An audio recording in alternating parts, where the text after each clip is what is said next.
y del Espíritu Santo. Amén. Amén. Padre bendito, te damos las gracias porque nos has permitido vivir un día más.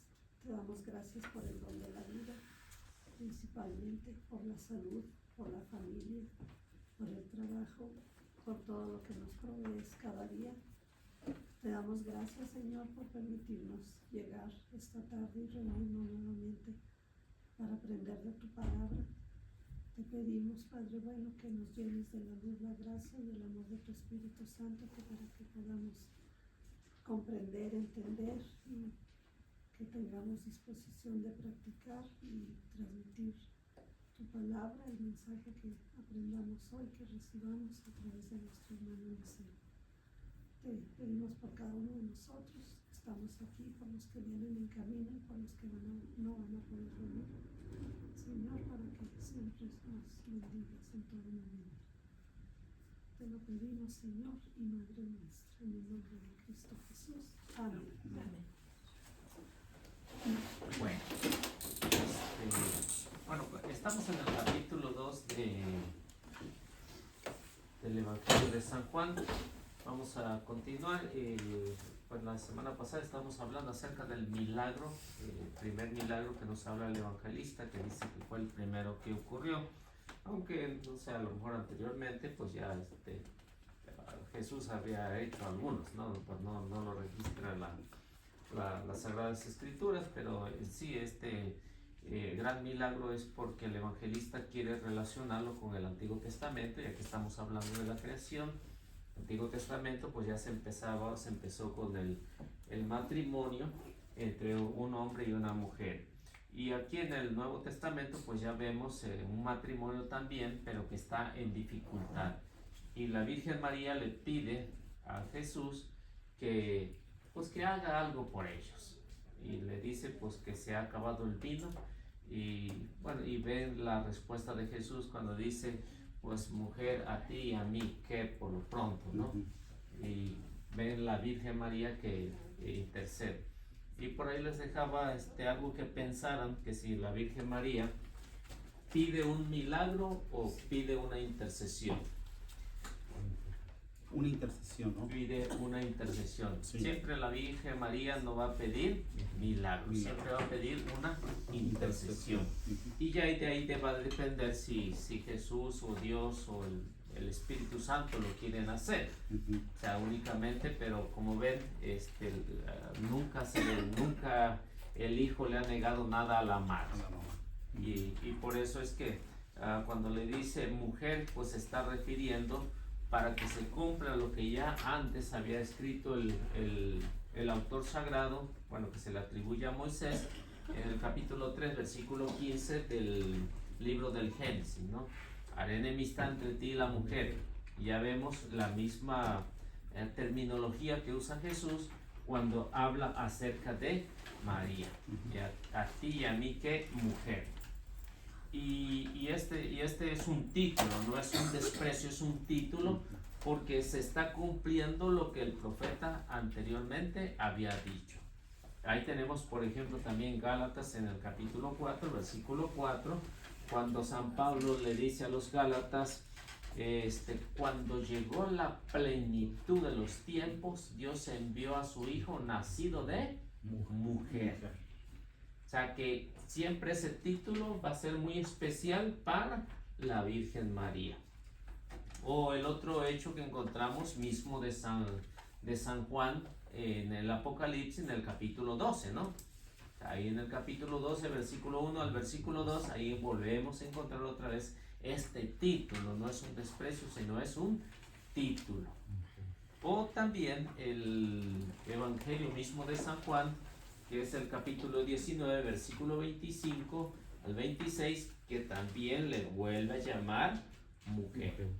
O sea que son las ocasiones en que vemos cómo en la Biblia se habla de mujer, pero exclusivamente para la Virgen María, porque quieren darle el título que desde el principio se le dio a la antigua Eva, pero que cometió el pecado, y a la nueva Eva se le da este título también para decir que se cumplió, aquella cometió el pecado y por esta llegó la salvación.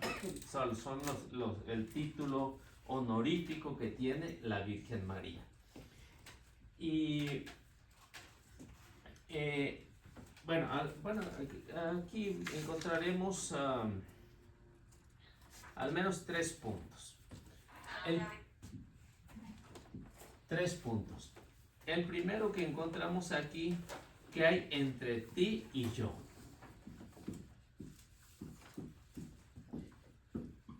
Que hay entre ti y yo. Y pues ya le dice mujer, ¿no? Esto que nos menciona aquí es lo que es igual, dice que es igual un acuerdo y armonía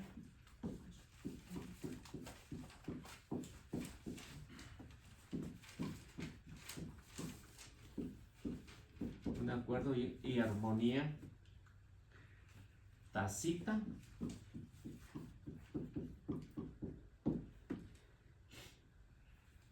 entre 2 personas.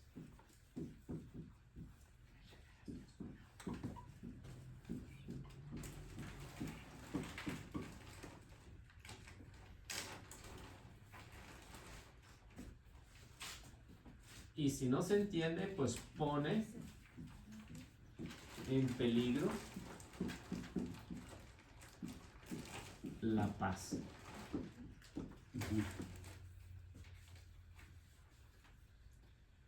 Y la tranquilidad mutua.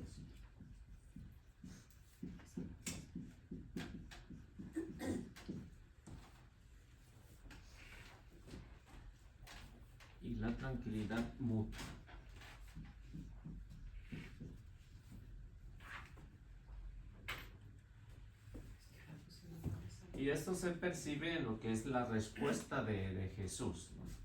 Entonces, cuando no se entiende, cuando esta frase no se entiende de acuerdo a la armonía tácita, pues va a crear dificultades entre los que de una u otra manera hoy van a atacar, ¿no?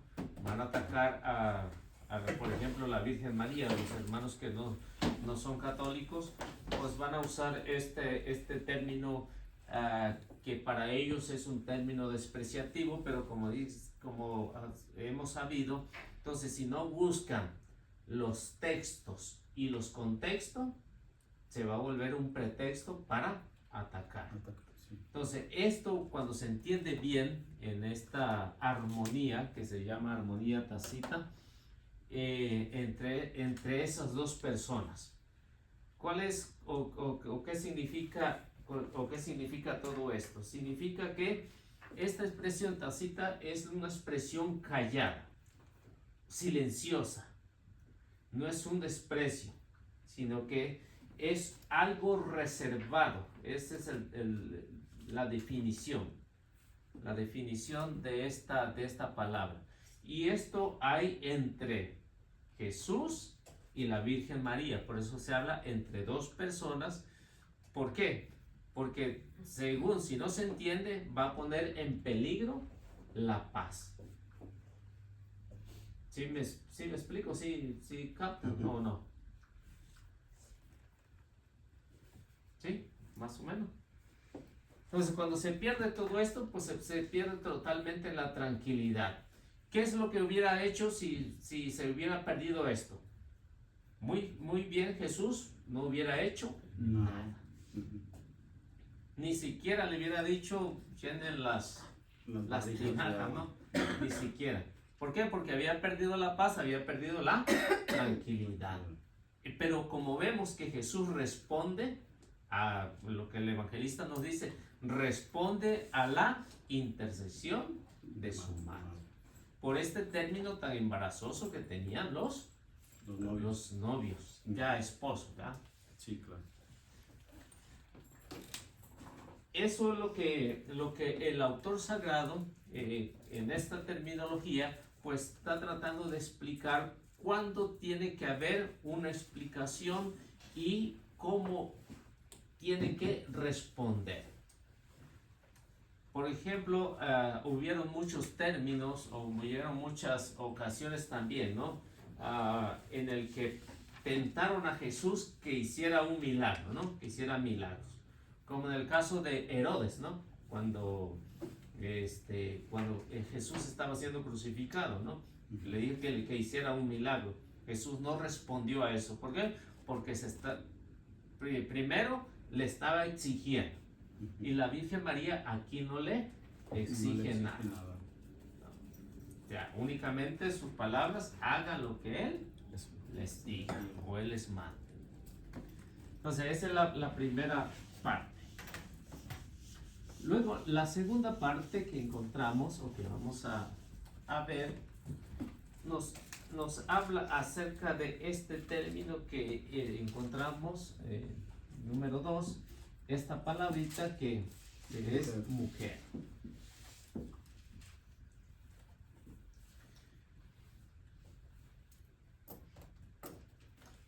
Y aquí vemos que Jesús sustituye.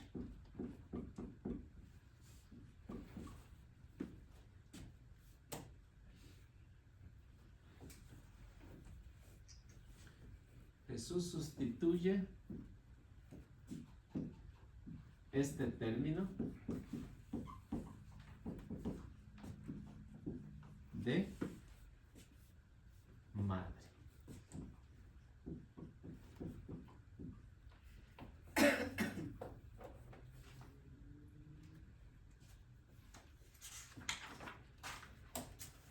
¿Por qué lo sustituye? Porque precisamente para él lo importante es dar a conocer que esto que está haciendo aquí se tiene que cumplir en este término que se llama mujer. Para que se cumpla lo que ya antes en el Génesis se había dicho en la primera creación.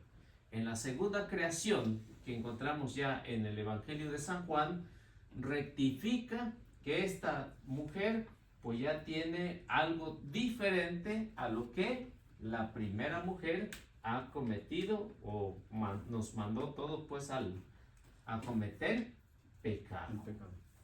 Y ese pecado pues arrastró a la humanidad y la ha arrastrado y la seguirá arrastrando hasta el fin del mundo, ¿no? Hasta que se concluya. Pero gracias a eso pues ya vemos que a través de esta mujer llegó la salvación, porque fue la que dijo sí para que naciera Jesús. Y con esto pues Jesús está reafirmando lo que ya hemos visto en Génesis 3:15.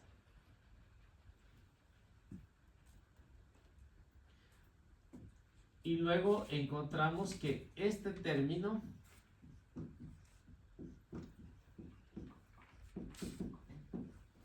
en el final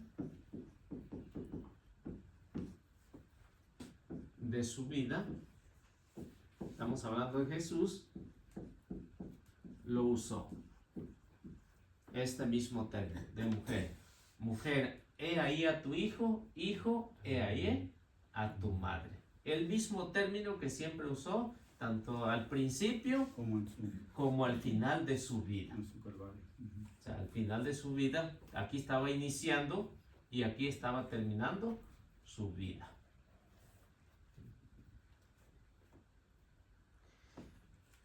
Encontraremos también que el inicio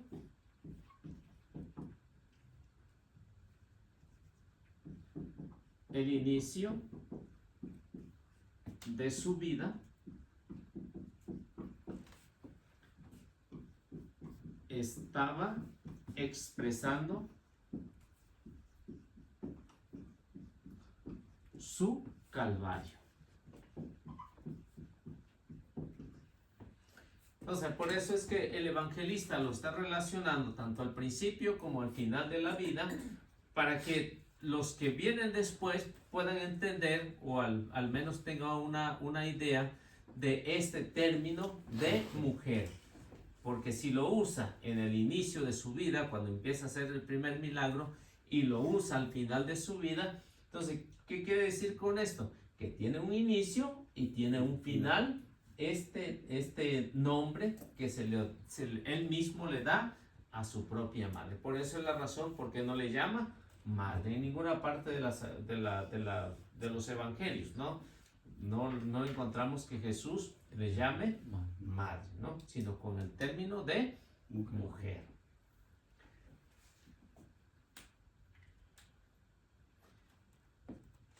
Y para esto ya lo encontramos en el Evangelio de Juan, capítulo 19, versículo 26.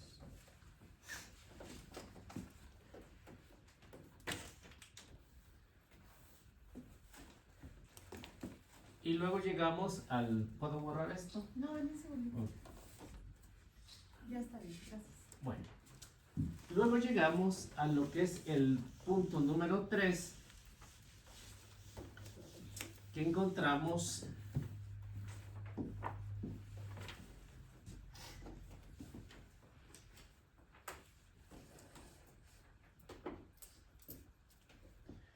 que nos dice todavía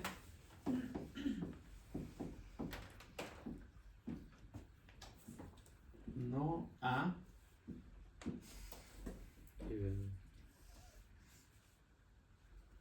todavía no ha llegado mi hora.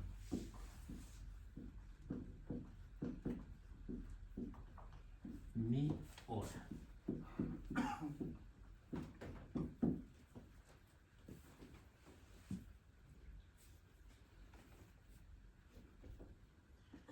Entonces, aquí se hace una pregunta que sería, ¿cuál es la hora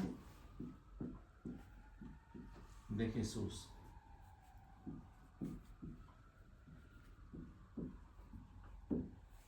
¿Cuál sería la hora de Jesús?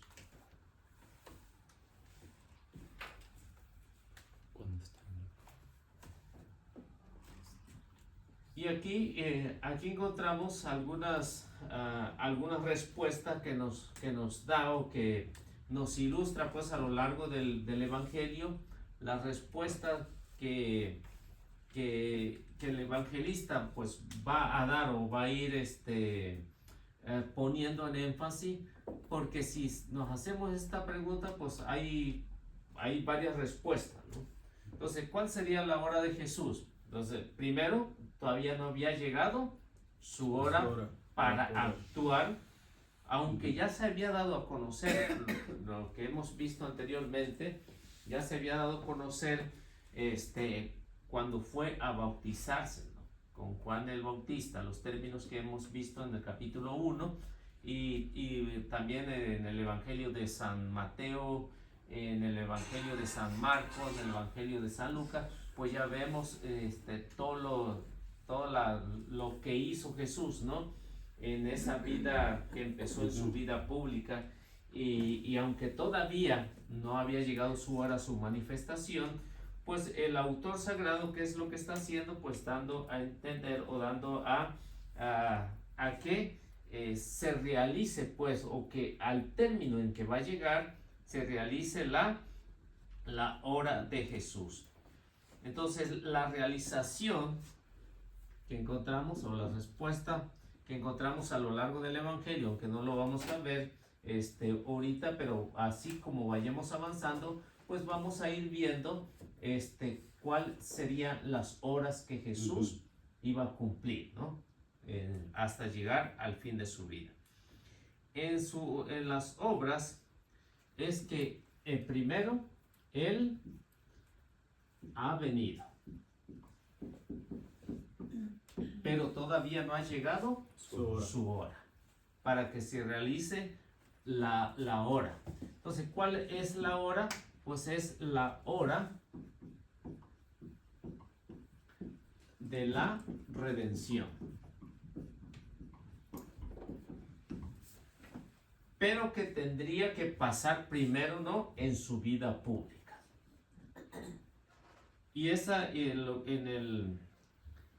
que es la vida pública que esta hora de la redención lo hará a través de la exaltación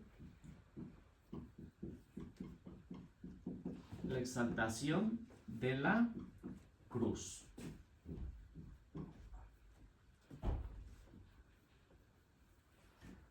Otro que sería es el triunfo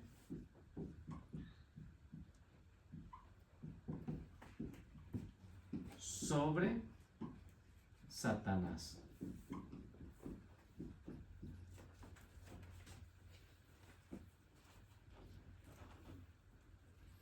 Luego encontraríamos que es el paso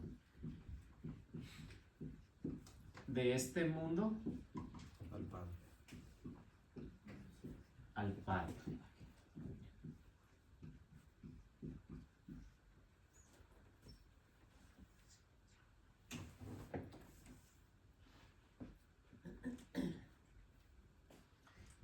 Y por ahí encontraremos algunos textos bíblicos, por ejemplo 7:30, estamos en el Evangelio de San Juan, que no se les olvide.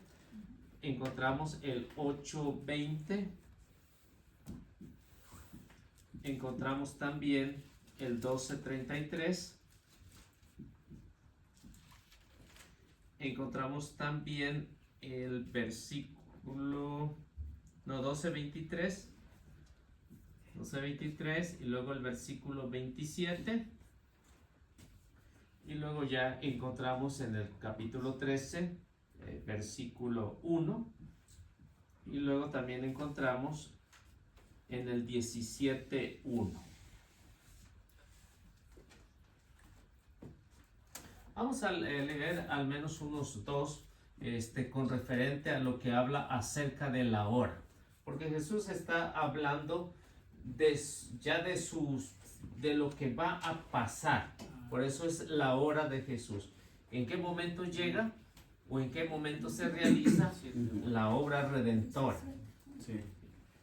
Y esa obra redentora que nos habla el evangelista, que muy bien él va a explicar y que lo pone a lo largo del evangelio. A ver qué nos dice 7:30, si lo tienen por ahí. Sí, dice, los judíos hubieran querido llevarlo preso, pero nadie le puso las manos encima porque todavía no había llegado su hora.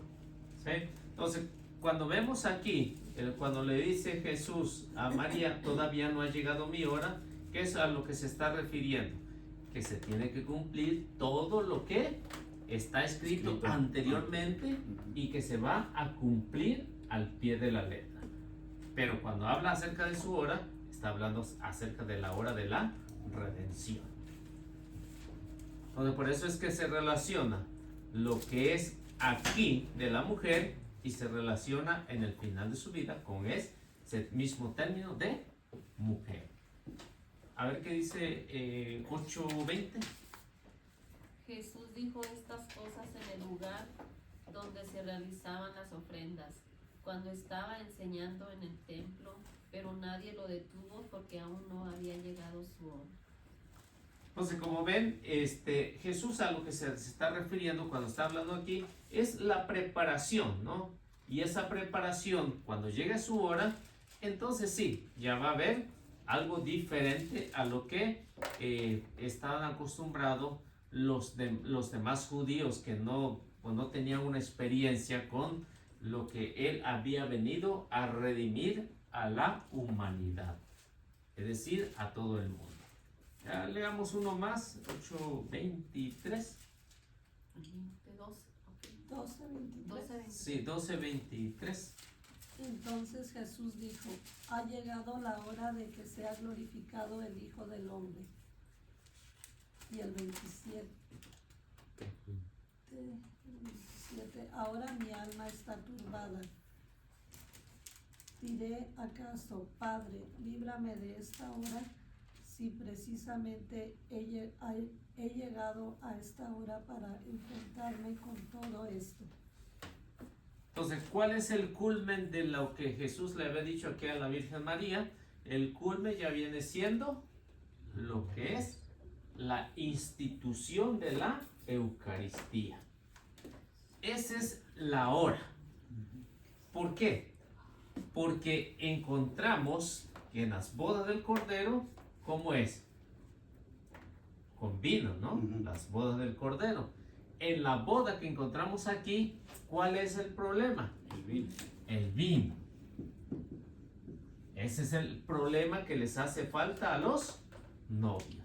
Lo que encontramos aquí, dice Jesús, ahora sí ha llegado mi hora. ¿Qué es lo que está haciendo ahí? Lo que ya nosotros conocemos como la última Sí. cena. La última cena. Esa es la hora con que se concluye, pues, ya o se va a concluir las bodas del Cordero, pero que se refleja aquí en el inicio de lo que el evangelista nos está hablando. Y aquí vemos, por ejemplo, Lucas capítulo, bueno, vamos a relacionarlo, ¿no? Con Lucas capítulo 22, versículo 19 al versículo 20.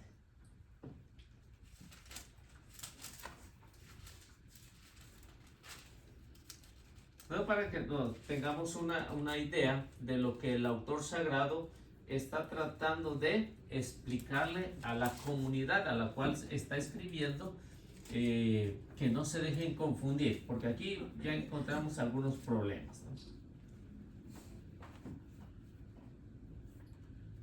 19:20. Sí. Después tomó pan y dando gracias lo partió y se lo dio diciendo: Este es mi cuerpo que es entregado por ustedes. Hagan esto en memoria mía. Hizo lo mismo con la copa después de cenar diciendo: Esta copa es la alianza nueva, sellada con mi sangre que es derramada por ustedes. Lo que vemos aquí es precisamente lo que se va a realizar. Aquí es una boda. ¿Qué es lo que hay en una boda?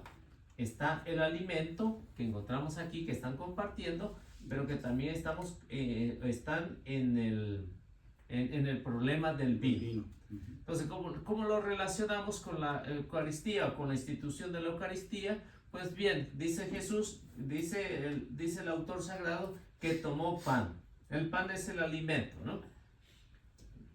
Que en la Eucaristía, ya en una forma perfecta, ya no falta. Tomó pan, lo partió y se lo dio a sus discípulos. Y después tomó la copa.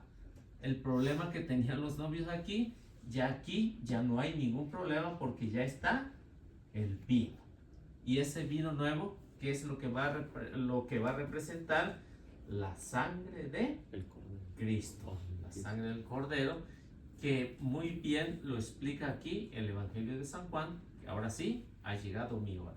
Cuando Jesús habla aquí es porque dice: todavía no ha llegado mi hora para que se realice lo que tengo que realizar aquí, en este inicio.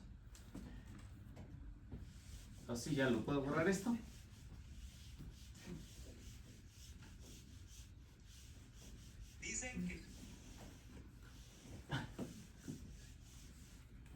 Bueno, ¿estamos bien hasta ahí? Bueno, vamos a continuar.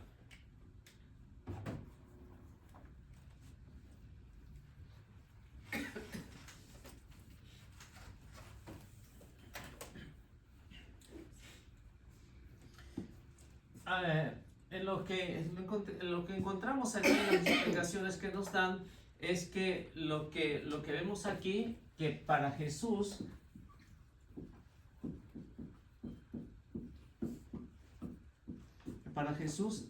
esto es prematuro.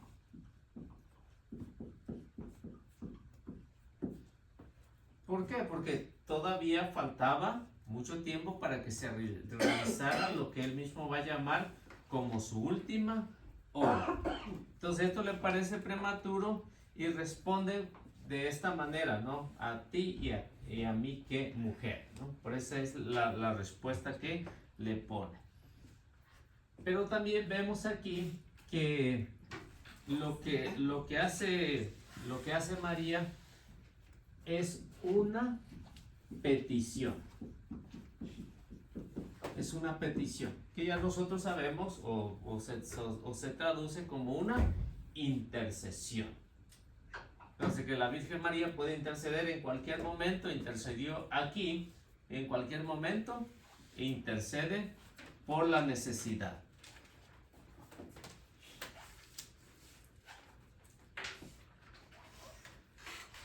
Luego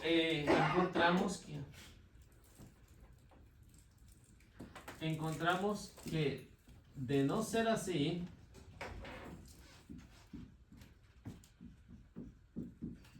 esto sería contradictorio, ¿no?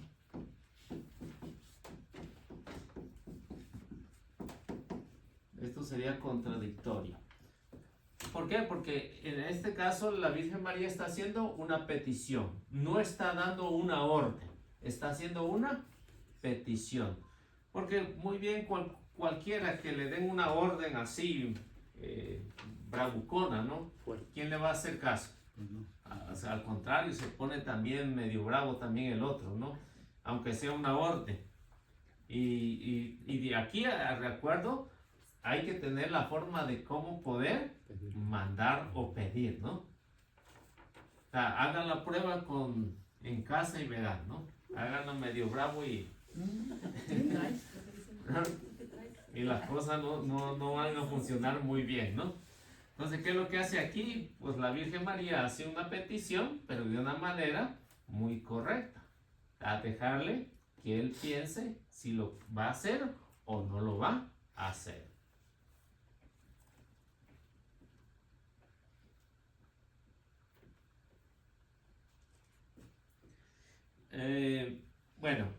Luego aquí vemos lo siguiente, lo que es la reacción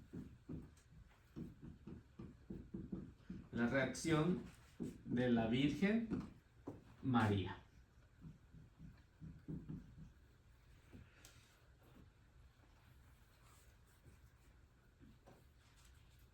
A la respuesta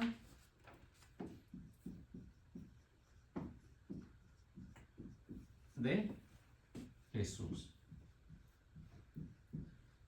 Entonces, la respuesta que vemos aquí es una respuesta, diríamos, muy buena, acertada.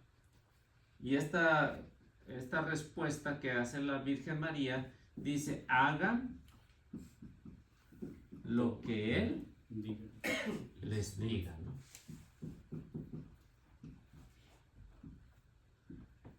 ¿Qué remedio le queda al hijo de hacer eso? Pues de hacerlo, ¿no? No dejar en ridículo a su madre. Porque se imagina cómo se verían los novios, que hubiera un pleito entre la Virgen María y Jesús ahí. Estaban tan afectados que se les había faltado el vino, y luego una discusión de esta magnitud, pues ¿cómo iban a parar los novios? No iba a ser una buena vista, ¿no? Se paraba la boda. O sea, se separaba o hubiera habido una división, ¿no? Sí. Entonces la Virgen María, ¿qué es lo que trata de hacer? Que no hubiera una división como hubo en el Génesis, en el primero. Sí. En el primer matrimonio que encontramos en la Sagrada Escritura, al principio estaban unidos y después desunidos. ¿Por qué? Porque encontramos aquí, y como ven ahí, ¿no? El culpable siempre fue Dios, ¿no? La mujer que me diste, dice Adán, ¿no? Me sedujo a comer del fruto prohibido. ¿Había una unión ahí? No. Luego vemos a Eva diciendo: la serpiente me engañó. Entonces aquí ven muchos culpables, y vemos aquí totalmente diferente. ¿Qué es lo que hace la Virgen María? Hagan lo que Él les diga o lo que Él les mande.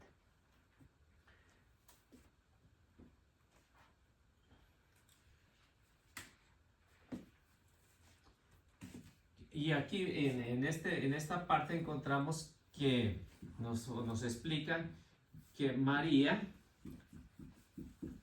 percibe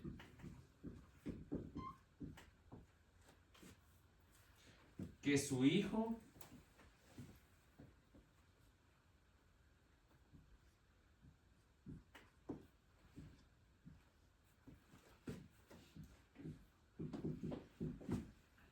va a hacer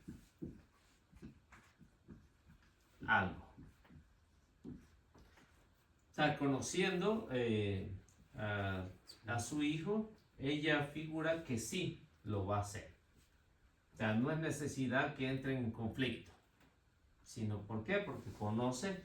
Yo creo que, no sé si ahora en este tiempo las madres conozcan bien a sus hijos.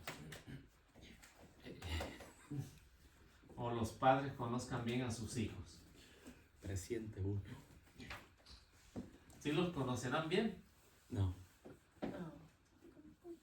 En la casa, pero bueno. Y a veces ni en la casa, ¿no? Ya se meten a su cuarto y se van. Sí, ¿qué es lo que estarán haciendo, no? Entonces, uno así, hablando claramente, no conoce muy bien a sus hijos. No los conoce muy bien. Aunque vivan ahí. Hagamos un ejemplo, ¿no?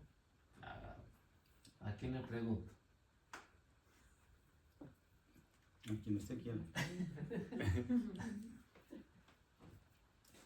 ¿Quién quiere una pregunta? A ver si conoce bien a sus hijos o a sus hijas. A ver, dígala. A ver, ¿quién sabe la clave del teléfono de su hijo? Yo no. Nadie, ¿no? Mi marido sí, pero Y la de los hijos no, ¿ah? No. sí. ¿Te imaginas? La Virgen María, como se ve, conocía muy bien a su hijo. Y sabía ella que pidiéndole una petición, haciéndole una petición, lo va a hacer.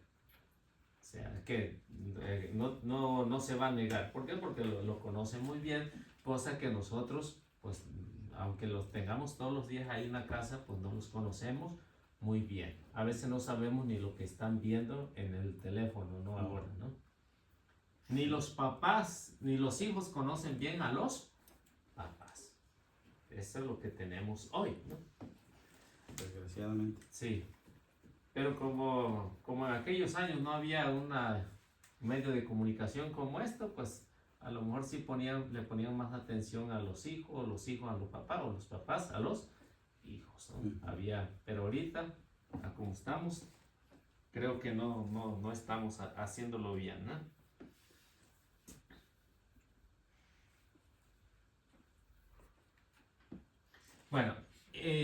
Bueno, lo que encontramos aquí, lo que percibe la Virgen María que lo va a hacer, esto es semejante, lo que nos dicen, es semejante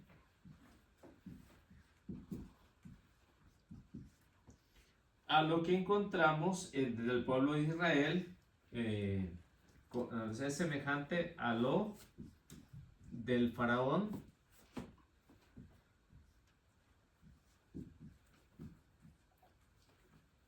Lo del faraón, que encontramos en Génesis 41, el versículo 51.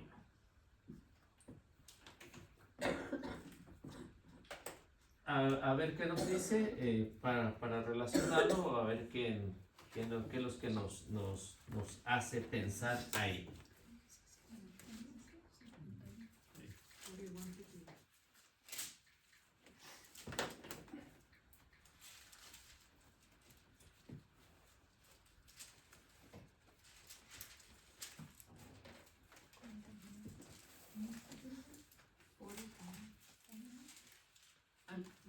Al primero lo llamó Manasés, que significa, ¿sí? Sí. Al primero lo llamó Manasés, que significa he olvidado. Pues se dijo, Dios me ha hecho olvidar mi pena y a la familia de mi padre. A ver si A ver, ¿en qué página estamos? En... Génesis 41, 51. 55 creo. No, de la de. Sí, De la ok. de. Este. No, de la del libro. Del libro. La del libro. Es en la página 129. 129. A ver, ¿dónde estamos? Oh, 51 es, ¿ah? Es 51. No, no es 51, es 55. 51, 55. El versículo 55. Oh. 41, 55.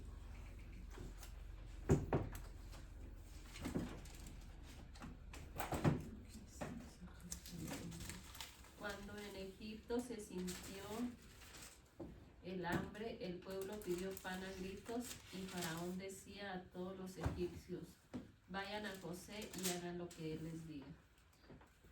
Entonces, la relación que hay en el Antiguo Testamento con el Nuevo Testamento, ¿qué es lo que hace la Virgen María?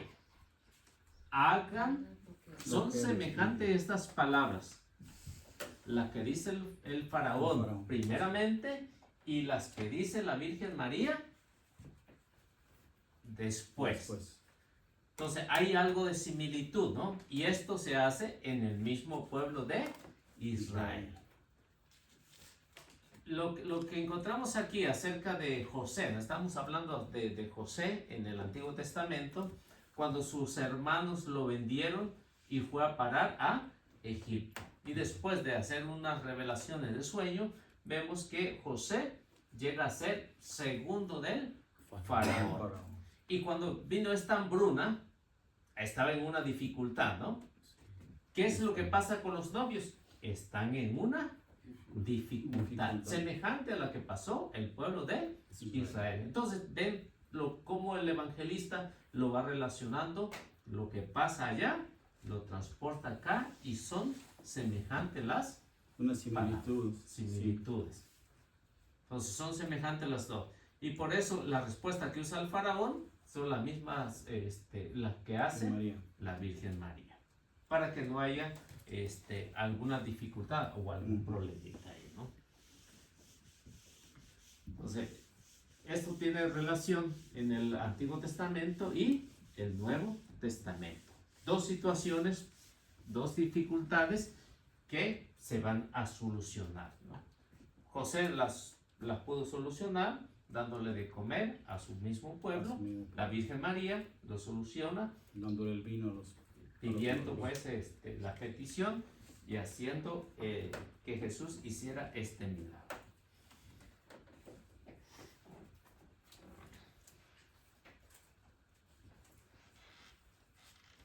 Y como ven, María entrega la súplica o la petición, como quieran llamar. Entrega esa súplica que ya viene siendo en el capítulo 2, versículo 3 al versículo 5.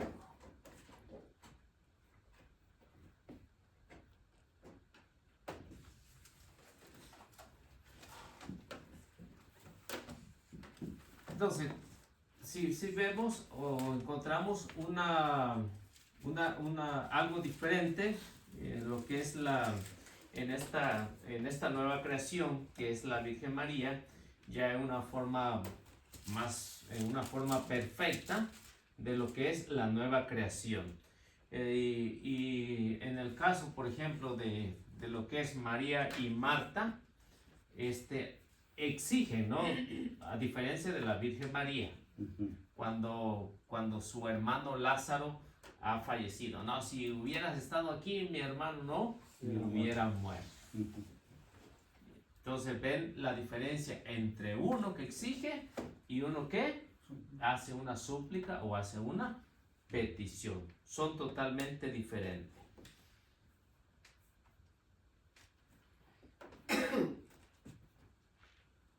O otro que podemos encontrar, ¿no? Acerca, por ejemplo, la del oficial romano, ¿no? Del centurión.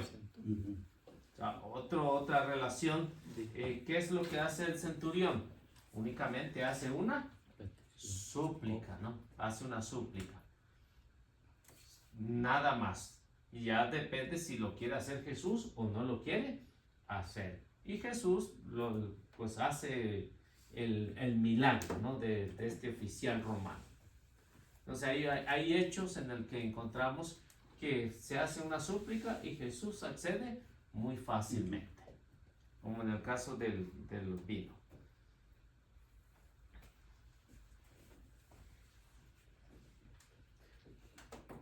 Ahora, encontramos aquí, en el versículo 5, versículo 5 y versículo 6, vamos no sé si se acuerdan cuando lo leímos, o cuando lo leyeron la semana pasada.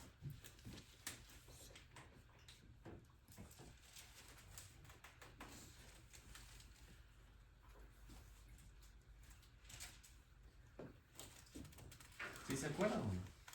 ¿No? ¿O lo lee? ¿Se lee? Ahorita lo leemos. A ver, léalo, alguien que lo lee.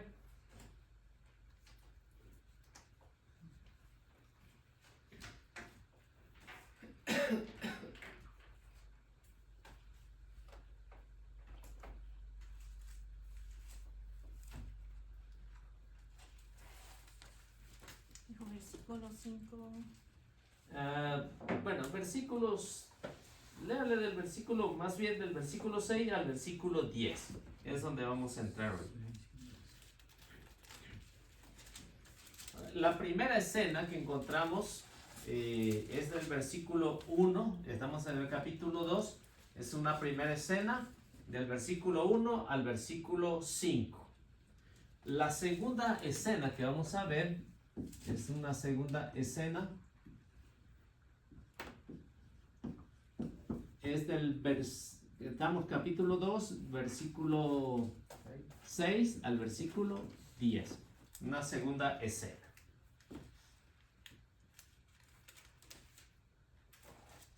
Del 6 al 10, que se lee. Sí, del 6 al 10. Porque yo creo que ya se les olvidó, ¿no? La semana pasada que se leyó. Había allí 6 recipientes de piedra de los que usaban los judíos para sus purificaciones, de unos 100 litros de capacidad cada uno. Jesús dijo: llenen de agua esos recipientes, y lo llenaron hasta el borde. Saquen ahora, les dijo, y llévenlo al mayordomo, y ellos se lo llevaron. Después de probar el agua convertida en vino, el mayordomo llamó al novio, pues no sabía de dónde provenía, a pesar de que lo sabían los sirvientes que habían sacado el agua, y le dijo: todo el mundo sirve al principio el vino mejor, y cuando ya todos han bebido bastante, les dan el de menos calidad, pero tú has dejado el mejor vino para el final. Bueno, encontramos que el autor se da la molestia de decir que son 6 tinajas. ¿Para qué son esas tinajas? Encontramos que nos dice que es para la purificación.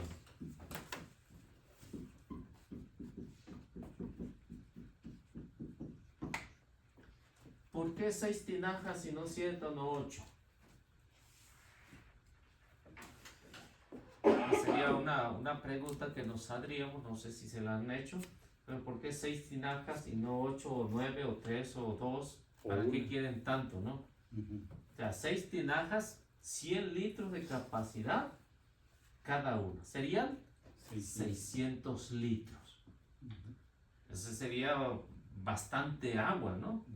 Sería demasiado agua, 600 litros de capacidad para una boda. ¿Qué tan importante sería la boda, no? ¿O cuánto sería la capacidad de invitados? Sería la otra cuestión. No serían muchos los invitados para que se hiciera una purificación. Entonces, ¿qué es lo que encontramos aquí? Que 6 tinajas es igual a que no, o podemos traducir lo que aquí en este caso que estamos hablando del matrimonio, que no hay matrimonio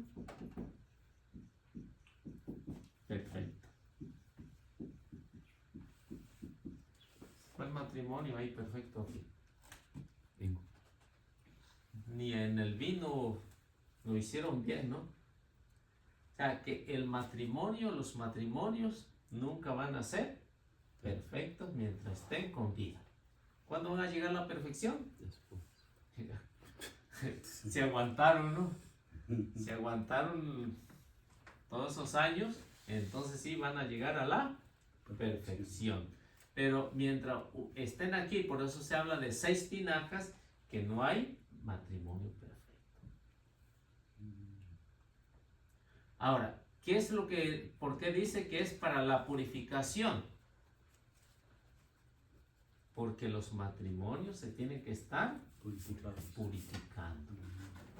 O sea, mientras uno esté en esta vida, mientras tenga una pareja, un hombre, una mujer, siempre se va a necesitar esto. Porque ¿qué es lo que pasa cuando no hay una purificación? Se llegan a separar, se llegan a destruir, se llegan a divorciar, se llegan hasta pelear, hasta matar, ¿no? Esto es mío y eso es tuyo. O sea, han visto matrimonios que han llegado hasta los golpes y sacarse sangre, ¿no? Ay, ay. Sí, yo los he visto. Yo los he visto. Sí, yo los he visto que han chorreado sangre de la nariz. Si no hay esto que hacen de purificación. El pueblo de Israel pues, acostumbraba que después de unas parrandas así, pues quedaban impuros. Quedaban impuros. ¿Qué es lo que tenían que hacer? Por eso llenaban estas tinajas para después irse a purificar. Porque ya borrachos hacen cualquier tontería, ¿no? Pues sí. ¿No? Entonces, sea hombre o sea mujer, siempre va a ser esa tontería. Pero en la forma teológica es que nunca va a haber un matrimonio perfecto. ¿Y qué es lo que tienen que hacer para ir viviendo todos los días? Para irse a una purificación. ¿Y cuál sería la purificación en el matrimonio, no? Es que nunca falte Jesús. La comunión. O sea, es hombre, mujer y Dios. Primero. Dios. Entonces, si no hay esto, si no hay oración en el matrimonio, matrimonio perdido. ¿Por qué? Porque nunca va a haber una relación, una purificación. Y estamos hablando acerca del matrimonio por la iglesia, ¿no? No estamos hablando de los matrimonios que ahorita, pues ya saben, pues casi la mayoría viven en unión libre. O sea, no quieren ningún compromiso, no quieren una purificación. Sí, O sea, claro. y esto es a lo que en el Evangelio de San Juan está tratando de resaltar, que lo primordial para que un matrimonio pueda sobrevivir es la purificación. Y tener en cuenta que ni el hombre ni la mujer son perfectos. Aunque a veces nos cansamos con esa idea de que son perfectos, ¿no? Una pregunta, entonces, el matrimonio entre José y María, Matrimonio perfecto. matrimonio perfecto, ¿verdad? Bueno. Matrimonio perfecto, o sea, el único matrimonio que es. Pero de ahí en fuera no encontramos nada. a ninguno de ellos. Ni el mío tan siquiera. No, nadie.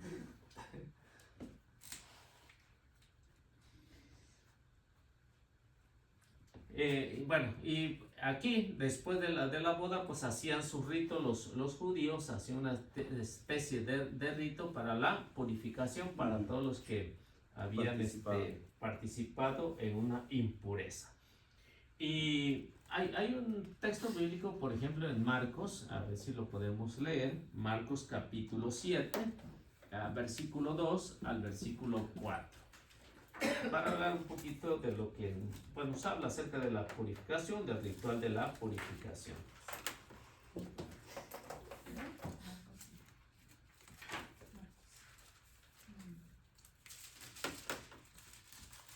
Marcos 7. Sí, 7:2 al 4. 7:2 al 4.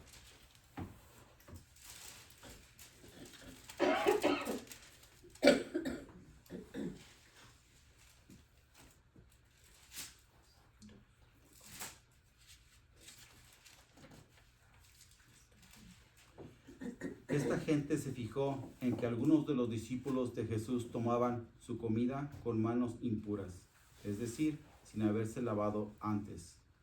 Porque los fariseos, al igual que el resto de los judíos, estaban aferrados a la tradición de sus mayores y no comen nunca sin haberse lavado cuidadosamente las manos. Es tipo de purificación. Ujú. Si en esta boda ya todos medios mareados comieron sin lavarse las manos, era un delito. Se pasaron de copa, un delito. Después de eso, pues se tenían que arrepentir y hacer este tipo de purificación.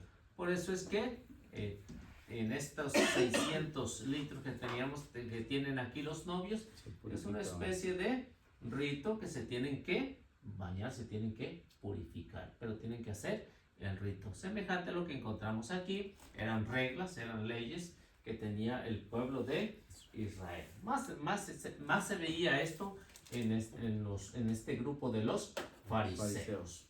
Más ese grupo porque para todos tenían que lavarse hasta el codo. Después de dar el mercado. Pues bien, luego encontramos lo que ya se conoce como la magnificencia. La magnificencia, el agua convertida en vino.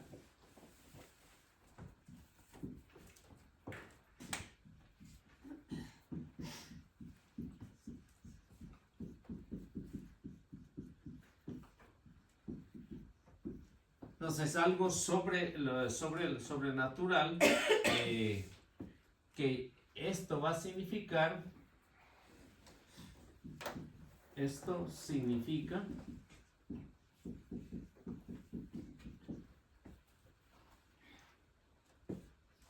el mesianismo.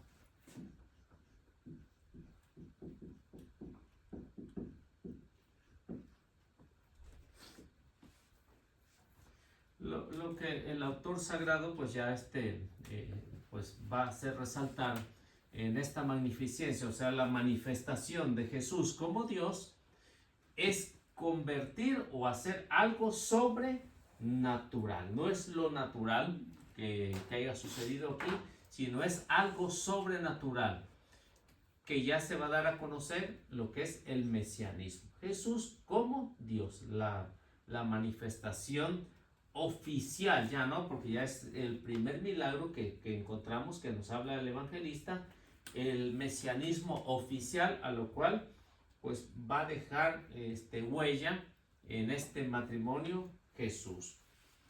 Luego encontramos aquí lo que el evangelista tiene en mente.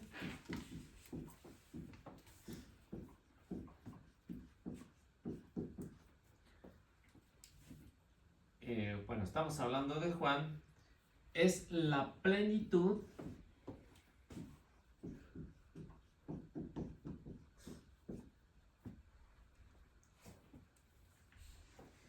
que recibe Jesús.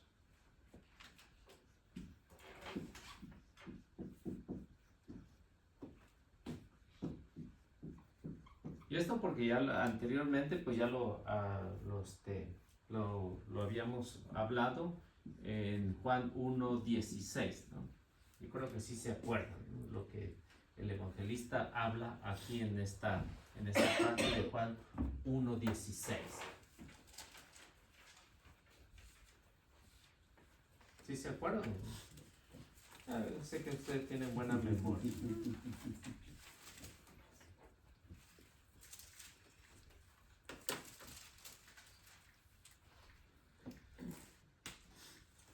Bueno, y mientras lo buscan, pues seguimos hablando acerca de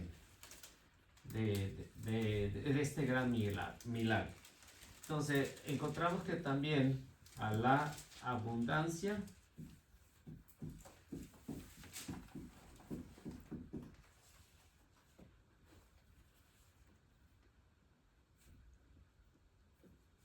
encontramos cantidad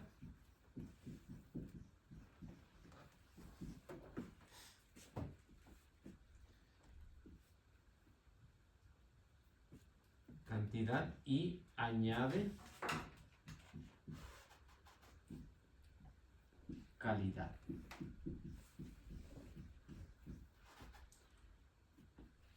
Calidad excelente.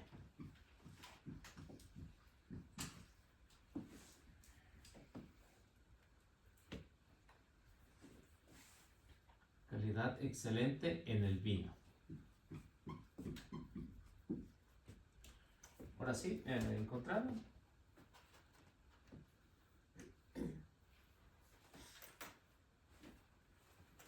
Número 16.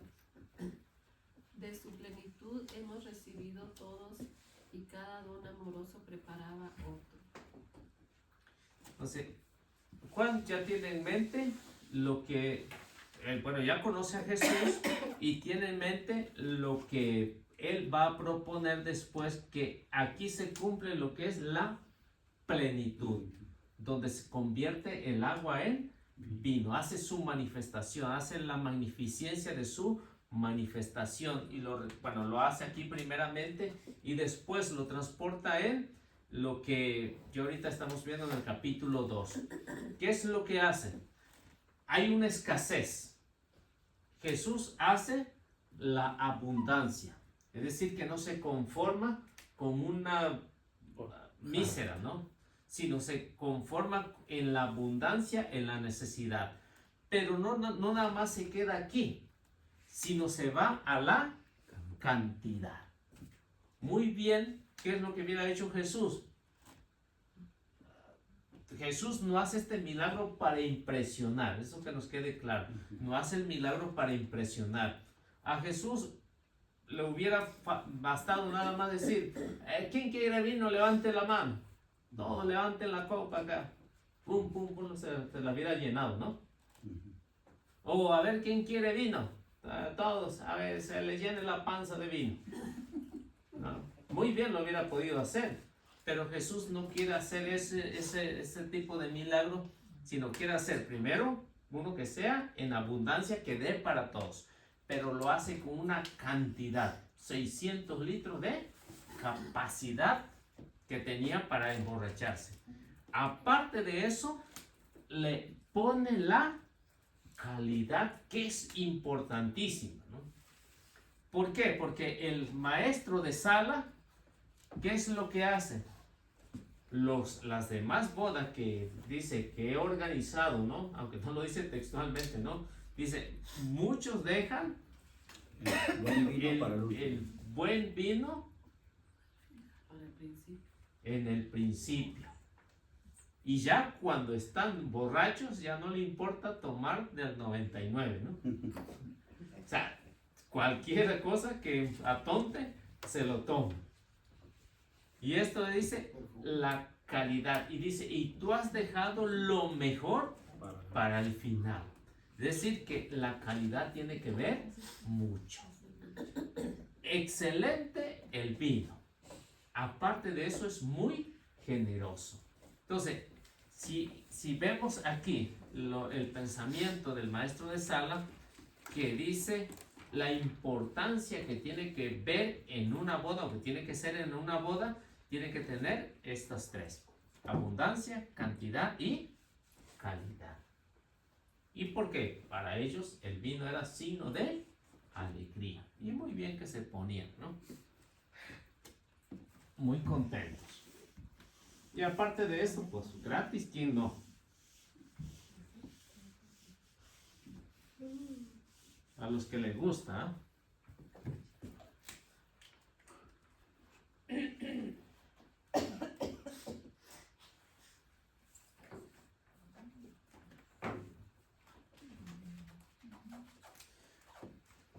Bueno, y el evangelista pues nos habla o nos dice que la ignorancia, o nos dice que la ignorancia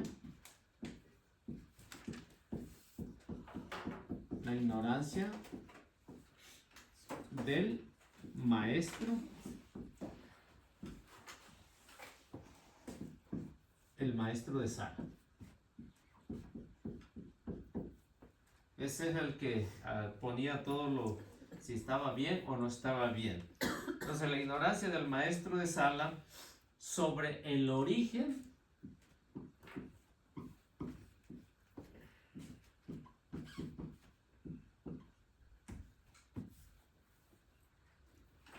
del vino.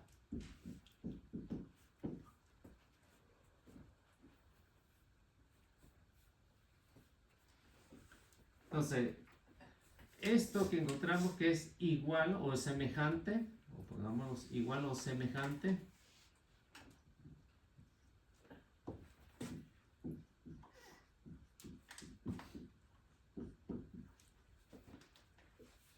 a lo de Nicodemo.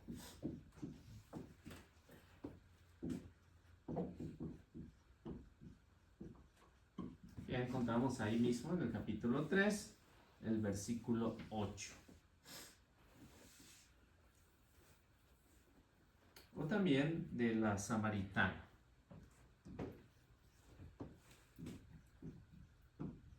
Que más tarde, en otra clase, pues más adelante lo veremos. Y esto ya lo encontramos en el capítulo 4, el versículo 11. Bueno, todo esto que estamos viendo, pues en sí, pues tiene su relación entre todos ellos.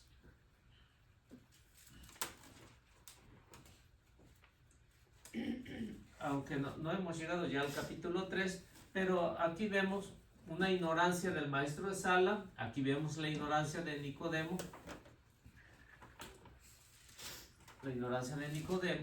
y también algo semejante con la samaritana, que yo creo que ya han escuchado este relato de la plática de Jesús con la samaritana. La samaritana también ignoraba muchas cosas, ¿no?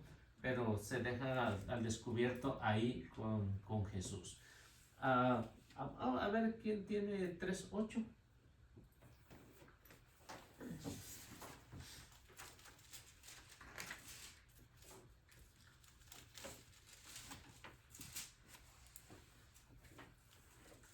El viento sopla donde quiere y tú oyes su silbido, pero no sabes de dónde viene ni a dónde va.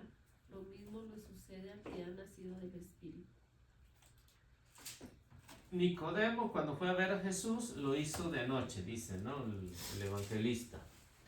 Pero ignora muchas cosas. Cosas que con Jesús, no. Jesús no ignoraba, él sabía de dónde iba el aire, dónde salía, dónde iba. ¿Por qué? Porque es Dios, lo sabe. Nicodemo no lo sabe todo, tampoco lo sabe el maestro de sala. Ignoraba la procedencia.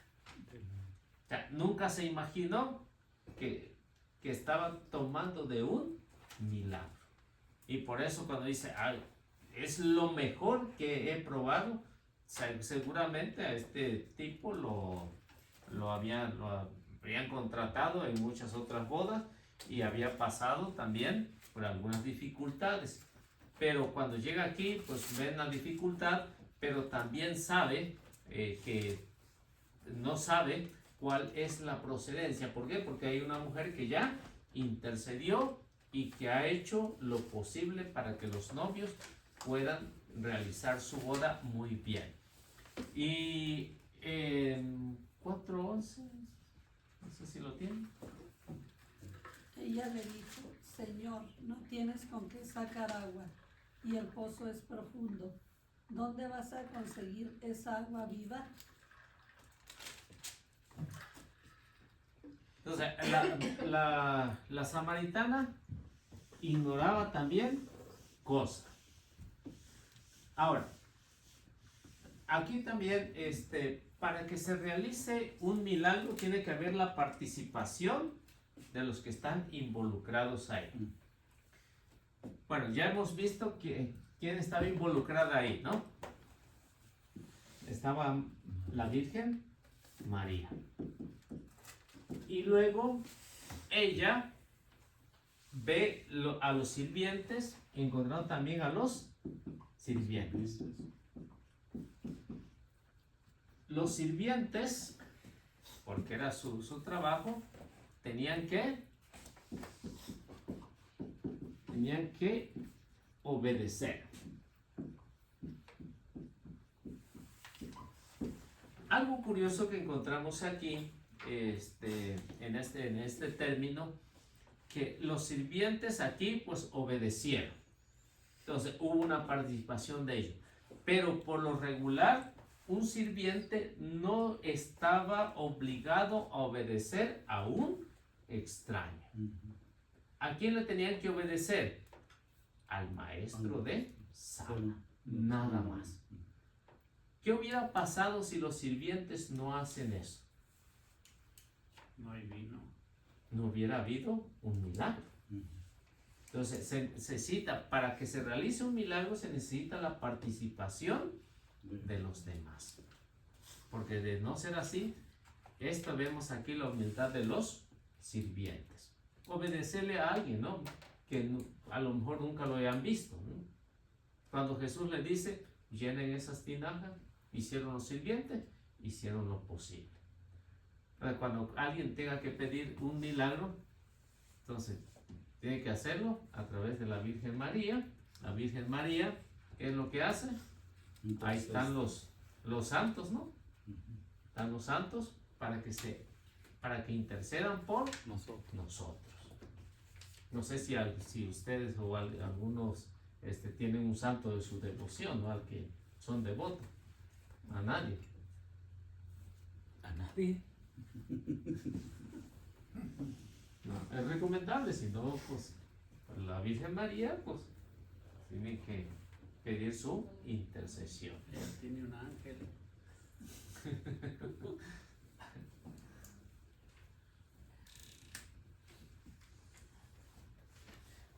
Bueno, seguimos. Bueno, quedamos ahí en la sencillez de los criados con obedecer a Jesús. Ahí vemos los obedientes que eran los sirvientes.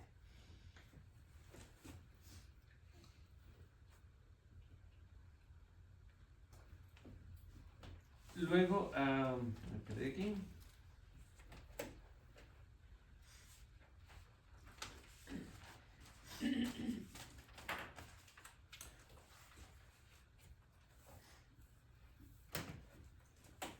Ok, quedamos en versículo 10, ¿no? El versículo 10 nos quedamos.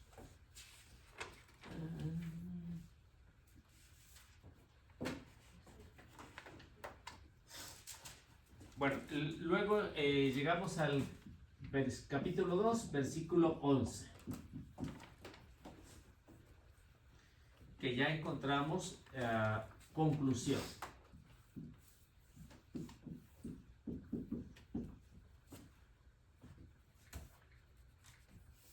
Encontramos la conclusión de lo que, donde se va a cerrar la semana inaugural.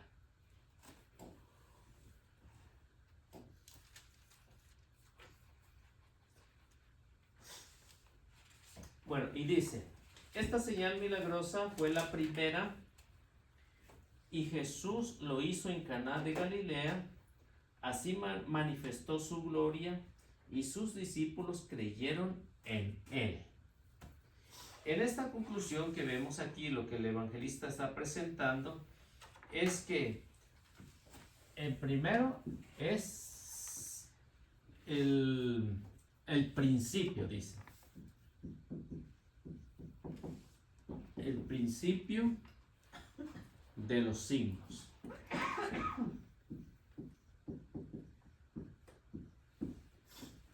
Y aquí están los resultados. Dice que los discípulos creyeron. Esto es lo asombroso que encontramos aquí. Encontramos, si recuerdan el capítulo 1, encontramos ya del versículo 40, versículo 40, encontramos a Andrés. Andrés siguió a Jesús. Llevó a su hermano Simón. Y luego encontramos también un poquito más adelante que encontró a dos discípulos más. ¿A quién? A Natanael. ¿Y a quién? A Felipe. Encontramos que al menos 5 discípulos estaban ahí en la boda. Al menos 5, que es lo que nos No menciona todos, ahí. pero sí. No todos, pero al menos 5. Entonces, aquí vemos el resultado de este milagro. Cualquier milagro va a tener su resultado. Dice que los discípulos creyeron. Pero, ¿quién fue que empezó todo esto? La Virgen María, para que se llegara a qué? No nada más los novios, sino también los discípulos. Iba en aumento. Y esta es la razón de lo cual vemos en el caso de lo que nos cuenta el evangelista, que esto es lo que es semejante, esta parte es semejante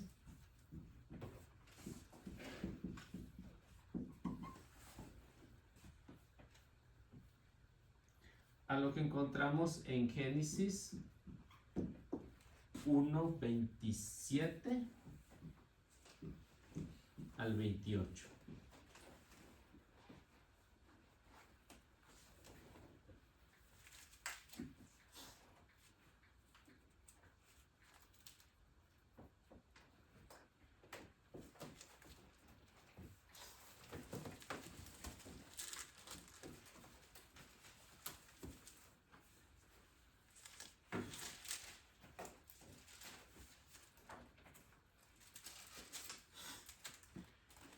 Y luego encontramos que este milagro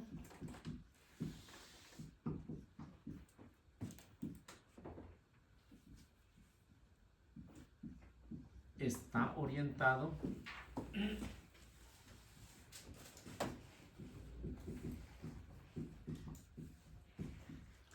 a la cristología.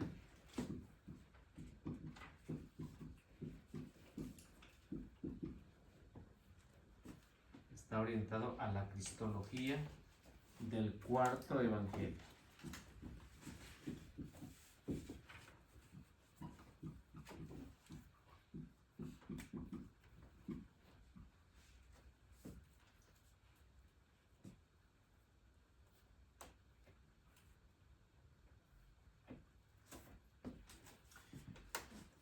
Entonces, por eso es que de lo que vemos aquí, del cual el hombre por naturaleza tiene que creer en Dios, en un ser superior. Y cuando lo encontramos aquí, es que Dios hizo al hombre semejante a él, a hombre y mujer. Los hizo semejante, lo que nos dice Génesis 1:26 al 28, para dominar, para mandar. Entonces, ¿qué se desprende aquí? Que estos milagros siempre, el primer milagro siempre va a ser orientado a la cristología, de lo cual el evangelista va a tratar en todo su evangelio. Todos los 21 capítulos que tiene el evangelio. Porque esta cristología es la manifestación de Cristo. Y cuando el evangelista va a hablar de Cristo, siempre va a poner en énfasis todo lo que Jesús va haciendo, los milagros que se van realizando, la obra magnífica de Jesús. Y esto va a dar como resultado en el ir creyendo. Tanto así que hasta ahorita ya tenemos casi 2000 años. Y todavía seguimos hablando, se sigue hablando de esta cristología o de este primer milagro que hizo Jesús. ¿Alguna pregunta que tengan de lo que hemos visto hasta aquí?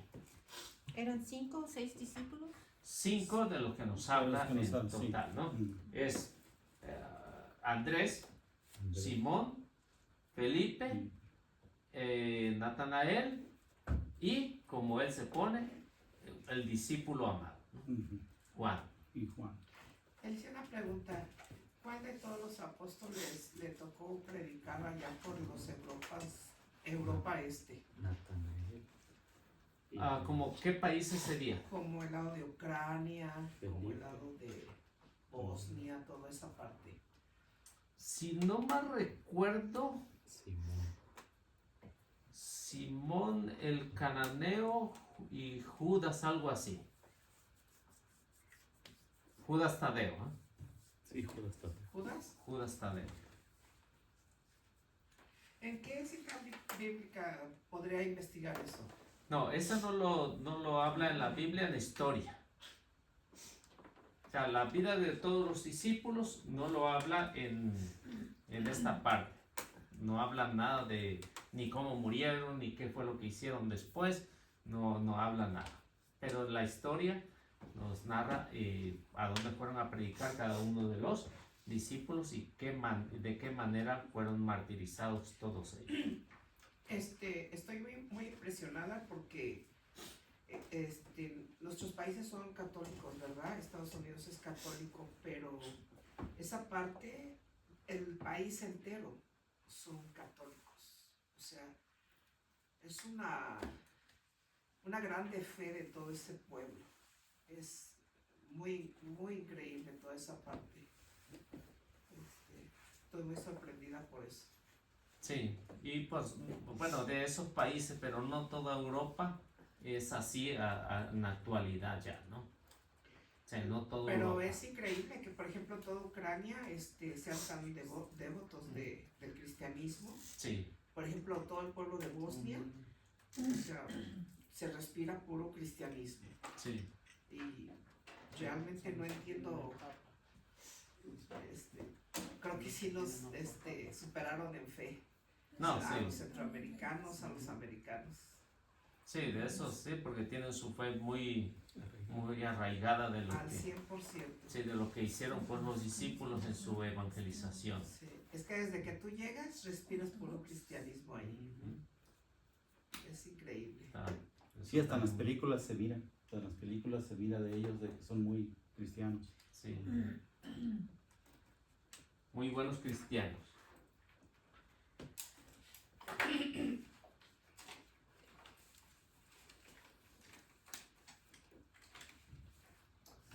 Bueno, ¿qué más? ¿Todo bien hasta ahí? Bueno, seguimos. Luego encontramos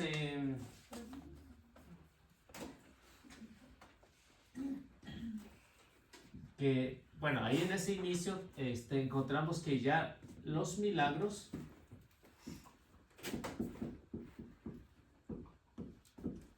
ya testifican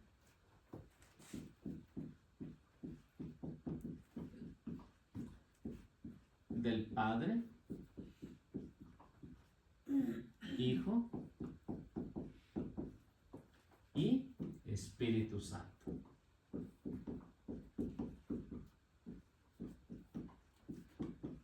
Entonces, aquí donde el evangelista va a hablar acerca de la testificación, porque es el evangelista que va a ver o va a escribir su evangelio, va a hablar en muchas ocasiones de lo que es el Padre, va a hablar en muchas ocasiones de qué es el Hijo y va a hablar en muchas ocasiones de lo que es el Espíritu Santo, cada una de las funciones de cada uno de ellos, todos en una unidad, ¿no? Que va a ser una unidad inseparable. Y esta unidad inseparable, aunque es inseparable, cada uno tiene su misión en el Evangelio de San Juan. Y a lo largo de su Evangelio, pues vamos a ir viendo cada una de esas misiones o de la misión que tiene tanto Jesús, como tiene el Hijo o como tiene el Padre. Veamos, por ejemplo, algunos, como por ejemplo 10:38, estamos en Juan. 14:10.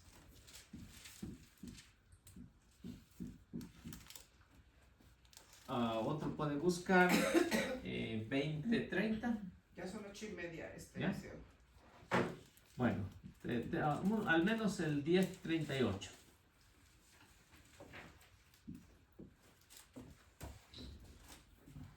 A ver qué nos dice.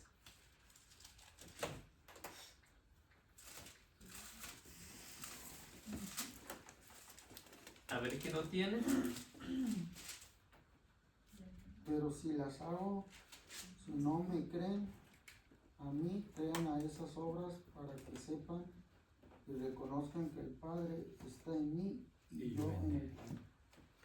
Entonces, como ven ahí, ya para terminar, los milagros no es de uno solo, sino hay una unidad que es inseparable, que si no creen, dice, si no creen que yo las hago, crean al menos en el Padre. Y después en otro va a decir, si no creen, pues al menos crean en el Espíritu Santo. O sea que si todos estos milagros que se están realizando, o el primer milagro que hizo Jesús, no nada más fue Jesús, ¿no? Sino fue en una unión que se pudo realizar en este primer milagro y los que vienen después, aunque muchos no crean, incluso hasta el día de hoy, ¿no? Hay muchos que tampoco creen en los milagros que hizo Jesús o que sigue haciendo. Bueno, pues vamos haciendo la oración.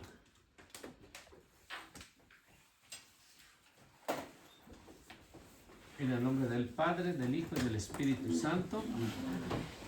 Amadísimo Señor, gracias por permitirnos terminar una vez más este día de clases de este Evangelio, de esta Cristología que tu discípulo nos ha dejado para recordar y para poder entender que tú tienes manos poderosas para hacer esto y mucho más también en nuestra vida, así como lo hiciste en la boda de Caná, de poder transformar el agua en vino.